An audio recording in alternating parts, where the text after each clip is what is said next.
स्वामी विवेकानंद जी ने कहा है कि एकाग्रता सफलता की चाबी है। जब आप अपनी ऊर्जा को एक दिशा में लगाते हैं तब असंभव भी संभव हो जाता है। दोस्तों, आगे स्वामी जी की 3 कहानियों में हम देखेंगे कि सभी जगह से ध्यान हटाकर कैसे एक काम में लगाया जाता है। पहली कहानी। स्वामी जी एक पार्क में आराम कर रहे थे। वहां उन्होंने एक लड़के को देखा जो एक खाली पेज पर कठिन श्लोक लिखने की कोशिश कर रहा था, लेकिन गलतियों के कारण बार बार पेज फाड़ रहा था और हर बार नए पेज से शुरू कर रहा था। कुछ समय बाद लड़के का ध्यान स्वामी जी पर गया तो लड़का तुरंत उनके पास गया और प्रणाम करके कहा, स्वामी जी, मैं पिछले 3 घंटे से इस श्लोक को सही से लिखने की कोशिश कर रहा हूं, लेकिन हर बार कोई ना कोई गलती हो जाती है जिससे मुझे शुरू से शुरुआत करनी पड़ती है। मुझे समझ नहीं आ रहा कि मैं क्यों नहीं लिख पा रहा हूं। स्वामी जी मुस्कुराए और बोले, बेटा, केवल फोकस की कमी के कारण ऐसा हो रहा है, क्योंकि एक साधारण इंसान अपनी ज्यादातर ऊर्जा बेकार की बातों और आदतों में लगा देता है, इसलिए लगातार मन भटकता है। ध्यान से काम करने का मतलब है अपनी पूरी ऊर्जा एक जगह पर लगा देना, और जब बार बार तुम ऐसा करोगे तो मन इसके लिए तैयार हो जाएगा और फिर गलती नहीं दोहराएगा। लड़के ने पूछा, स्वामी जी, अगर मन बार बार भटक रहा हो तो मैं एक काम में ध्यान कैसे लगाऊं?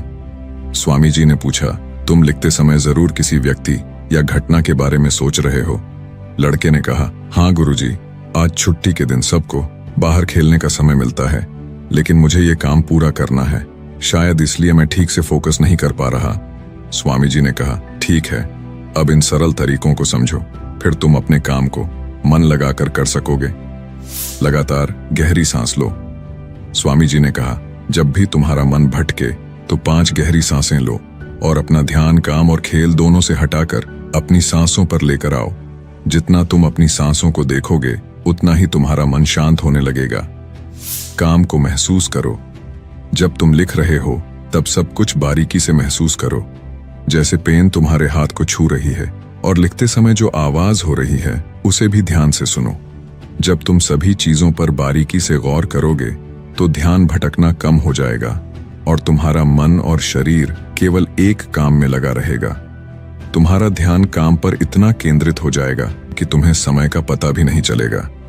जब लड़के ने स्वामी जी की बात मानी और गहरी सांसें लेते हुए फिर से लिखना शुरू किया तो उसने पाया कि अब उसकी गलतियां कम हो रही थीं और उसका काम भी जल्दी पूरा हो गया। उसने स्वामी जी को धन्यवाद कहा। इस पर स्वामी जी ने मुस्कुराते हुए कहा, याद रखो, जब मन और इंद्रियां एक काम में लग जाती हैं तो ध्यान गहरा हो जाता है और यही सच्ची सफलता है। दूसरी कहानी। एक दिन एक युवक स्वामी विवेकानंद जी के पास पहुंचा। युवक के चेहरे पर परेशानी और हताशा साफ झलक रही थी। उसने स्वामी जी से कहा कि स्वामी जी, मैं बहुत समय से परीक्षा की तैयारी कर रहा हूं। कई बार कोशिश की, लेकिन हर बार असफल हो जाता हूं। मुझे समझ नहीं आ रहा कि मुझसे कहां गलती हो रही है। स्वामी जी ने उसकी बात ध्यान से सुनी, फिर पूछा, क्या तुम सच में परीक्षा पास करना चाहते हो?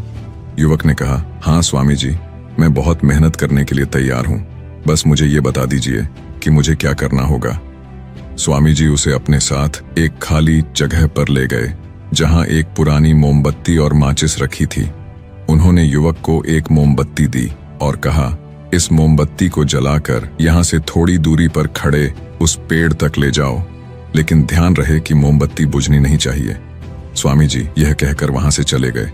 युवक ने माचिस से मोमबत्ती जलाई और धीरे धीरे मोमबत्ती लेकर पेड़ की ओर बढ़ने लगा। रास्ते में हल्की सी हवा चली जिससे मोमबत्ती की लौ हिलने लगी। युवक ने उसे बचाने की पूरी कोशिश की, लेकिन मोमबत्ती बुझ गई। युवक वापस आया, मोमबत्ती फिर से जलाई और फिर से चल पड़ा। युवक ने यह प्रक्रिया कई बार दोहराई, लेकिन हर बार हवा का हल्का झोंका मोमबत्ती की लौ को बुझा देता। आखिर में थका हुआ युवक हाथ में बुझी हुई मोमबत्ती पकड़े वापस चला आया और निराश होकर बोला, स्वामी जी, मैं इसमें भी असफल रहा। स्वामी जी ने युवक से मुस्कुराते हुए कहा, क्यों? तुम्हें बस मोमबत्ती जलाकर थोड़ी दूर ही तो चलना था। युवक ने धीरे से कहा, स्वामी जी, मैंने कोशिश तो की, लेकिन हवा के कारण लौ बार बार बुझ जाती। स्वामी जी ने कहा, यही तो तुम्हें समझना है कि तुम्हारा मन भी इस मोमबत्ती की लौ की तरह है और चारों तरफ की हवा ध्यान भटकाने वाली आदत है। जब तक तुम इन आदतों को वश में नहीं करोगे तब तक ध्यान की लौ बुझती रहेगी। ऐसे ही जब तक तुम अपने लक्ष्य पर पूरी तरह ध्यान केंद्रित नहीं होगे तब तक तुम अपनी मंजिल तक नहीं पहुंच पाओगे। इसलिए मन को एकाग्र करो और जो काम करो उसमें पूरी तरह डूब जाओ। तुम्हारे प्रयास जरूर सफल होंगे। और याद रखो, सभी तरह के ज्ञान का मूल तत्व ध्यान है। इसलिए कुछ भी करने के लिए तुम्हें एक जगह ध्यान लगाना तो सीखना ही होगा।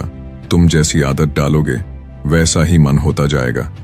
इसलिए छोटे से छोटा काम भी ध्यान लगाकर करो। ऐसा करने से मन का स्वभाव बदल जाएगा, फिर तुम्हें सफलता जरूर मिलेगी। तीसरी कहानी।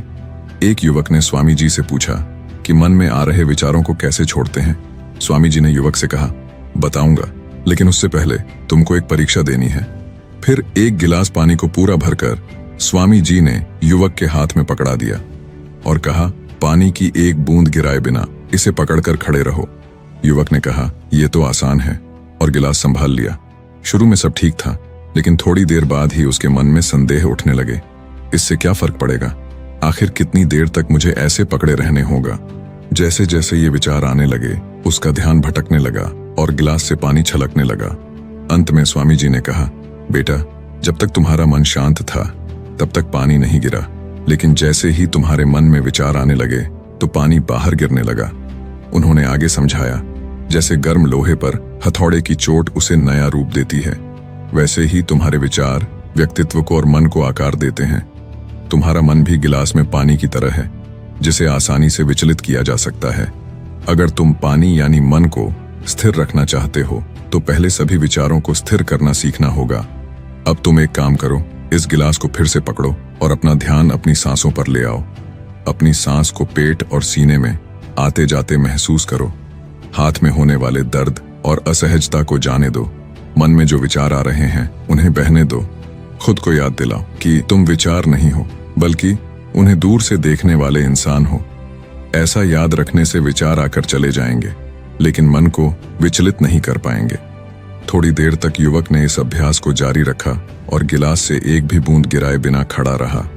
स्वामी जी ने कहा, इस तरह ध्यान से अभ्यास करते रहो।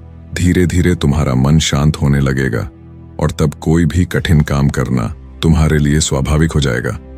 इसके बाद वो युवक स्वामी जी को धन्यवाद कहकर घर लौट गया।